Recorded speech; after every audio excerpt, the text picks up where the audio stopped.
If you think you need to wait about 10 years or save up about 20% before you can actually purchase your first home, that belief is probably costing you more than you actually realize. And it's also one of the biggest reasons people miss their 20s and their 30s when it comes to home ownership. Here's the story I hear all the time. It goes like this: I need to save more. My credit isn't perfect yet, or I'll look once I have 20% down. Now, 20% down on an average home is a lot of money. So what people do, they wait and they wait.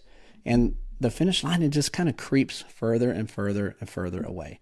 Now, it's not because they're irresponsible, but it's because that's what they were told was actually safe. You see, a lot of people believe 20% down is required to buy a home. And in reality, it's not for most people. They've heard stories from their parents or their friends who bought too early and struggled. They've been warned about making a mistake, so they assume the responsible move is to wait until everything is perfect. That day will likely never come, honestly. But here's the reality. The average first-time homebuyer puts down for their down payment around 6%. It's not 20%. There are FHA loans, VA loans if you qualify, and conventional options that allow 3% down. Way different than 20% we're talking here. Some programs don't require much money out of pocket at all. So with that being said, let's talk about what waiting can actually cost you, because this is something that most people, a lot of people I realize, don't really take into account when they're thinking about these things. So let's say you have rent and it's $1,500 a month. That's $18,000 a year. Over 5 years, that's $90,000. It's just gone.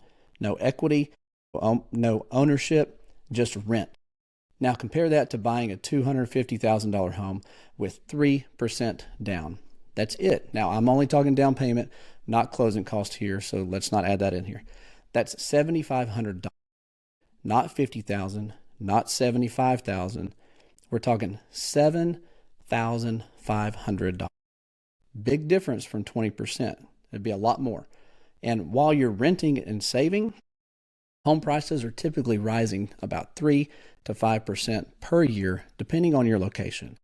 So take that same home, it could cost significantly more just a few years later. So here's what happens. People wait to be responsible, and really they end up pricing themselves out of buying their home or their dream home. So the better question isn't, do I have 20% down? It's this: where is the credit score? Where is your credit score at really? What does your debt look like compared to your income? And can your monthly budget support a payment? I've worked with people who assumed that they were years away from being able to buy a home. And in reality, they were actually much closer than they thought they were. They just never had anyone that actually walked them through the actual numbers and actually showed them what was possible. So my wife and I, we bought our first home when we were 24. And my wife and I didn't have some massive savings account sitting around. What we did have, though, was clarity, or at least we thought we had some clarity. We did talk to what we consider the right people. We understood our numbers. And was it comfortable? No, it was not. But looking back, what would have been scarier to me is waiting another decade or so while prices climbed and opportunities passed away by waiting.